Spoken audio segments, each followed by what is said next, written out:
Tim Banggar Kunker, kantor DPRD Kota Ambon sepi agenda. Kantor Dewan Perwakilan Rakyat Daerah Kota Ambon sepi agenda. Pasalnya dari 35 anggota DPRD, kurang lebih ada 21 anggota lainnya yang terdiri dari 3 pimpinan DPRD serta 18 ketua dan sekretaris dari 9 fraksi yang tergabung dalam tim Badan Anggaran atau Banggar tengah melakukan kunjungan kerja ke Purwakarta. Berdasarkan pantauan tribunambon.com di lokasi Senin 13 September 2021 pukul 10.00 waktu Indonesia Timur hingga pukul 16.00 waktu Indonesia Timur, kantor DPRD Kota Ambon tampak sepi. Tidak ada satupun anggota dewan yang berkantor.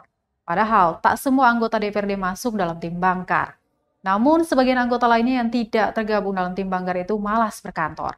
Meskipun masih ada sejumlah permasalahan di DPRD yang belum terselesaikan, salah satunya seperti masalah dengan para pedagang pasar Mardika Ambon yang belum mendapatkan lapak relokasi.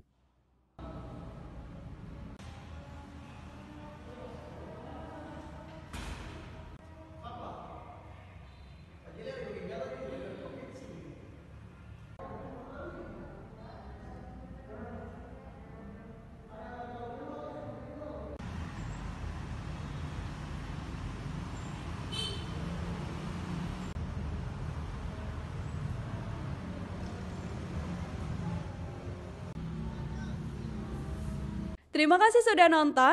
Jangan lupa like, subscribe, dan share ya.